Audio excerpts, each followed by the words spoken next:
everyone, it's Ken from Whispering Souls. So lately, over the last 4 or 5 years, there's been this whole surge of LGBT uh, stuff, the transgenderism, the gay people, and, you know, really opening up the viewpoint of this um, sexual side of us. Um, so I've been hesitant in talking about this because it's very, very sensitive, and a lot of people, will react to this. Um, and up front, I am very pro-trans, pro-gay, whatever, anything you want to call for. But like anything else, I really don't like things that are forced upon people or, are shoved into people's thoughts and eyes and saying this must be done this way, because there are so many different ways that we can look at this. But I want to look at this on the spiritual side. Why is this happening? Why do we have gay people? Why do we have trans people from the spiritual side? And I thought this was just a good time to bring it up and just throw it in, just throw it at your feet and say, here's another way to look at this.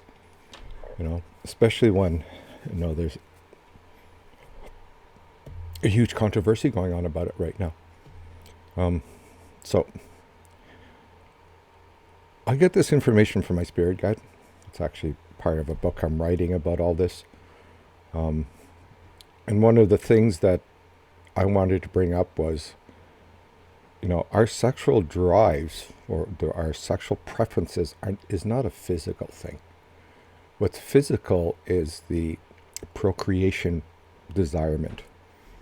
It is what drives us to create new babies, new people. It starts when we are turned into puberty, and eventually, fades away in our old age. But that is a physical thing. It's not a spiritual thing. The spiritual part of us is what kind of dictates who and what we are attracted to. It is the same as when you're walking in and you see somebody sitting there and you want to go talk to them. Even though you don't know them, you want to go talk to them. Again, that's that spiritual attraction. It's the same. The other thing is you're looking at somebody and you don't like them instantly.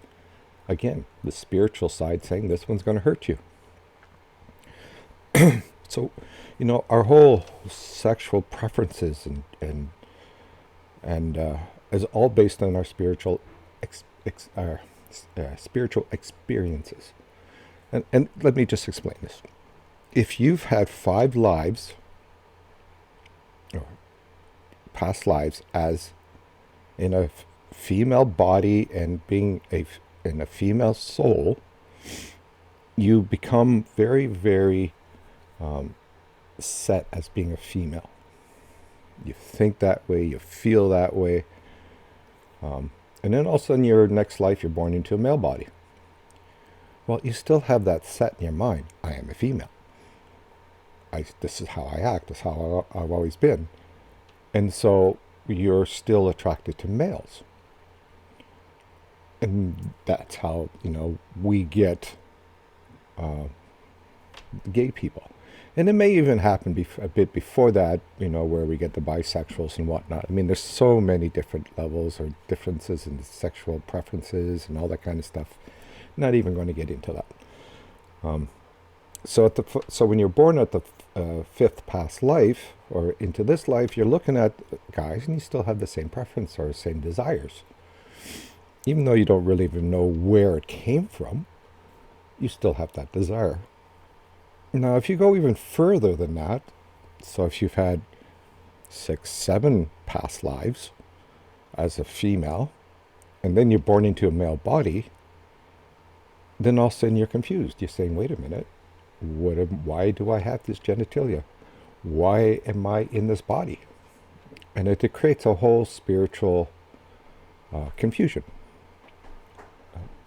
Especially, in this side of the thing, psychiatrists and that will all say, hey, that's just something going wrong with your brain and whatnot, but it really isn't anything to do with the brain. It has to do specifically with your spiritual body. And it's not a problem. It is what it's supposed to be.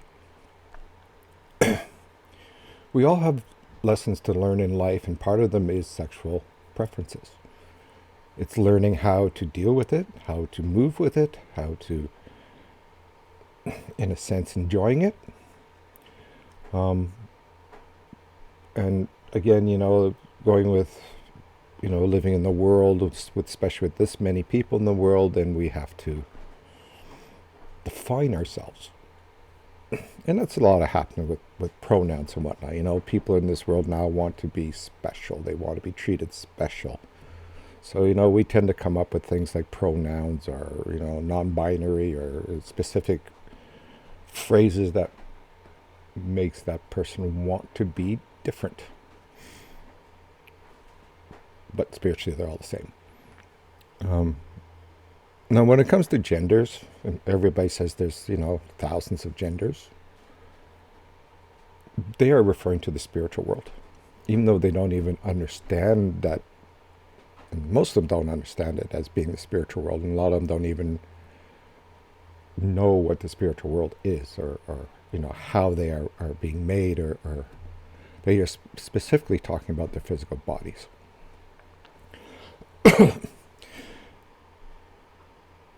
If you lined up 1,000 people, obviously it's not going to happen, but if you lined up 1,000 people and you checked out their genitalia, again, I wouldn't suggest this because then it's, but anyway, just in your mind, just line them up and look at it. You will find that there's only 2 genders. Out of 1,000 people, there will only be 2 genders. And those are the physical genders. Those are the genders that we're given to procreate. And that's where, when it comes to preferences, we flip over to the spiritual side. But the physical body itself can only have 2 genders unless something goes wrong, but only has 2 genders. Spiritual world could have thousands of genders because that's a spiritual thing. It's not a physical thing. Anyway, so that's my thought on it. Again, everybody's going to have different ideas, different thoughts. So I'm just going to, again, just leave this at your feet for you to think about. You can say that I'm wrong. You can say I'm right. You can voice your opinion, just don't be derogatory, because this is just a discussion. So let's discuss it if you wish, and as long as it's calm. Anyway, talk to you later. Bye.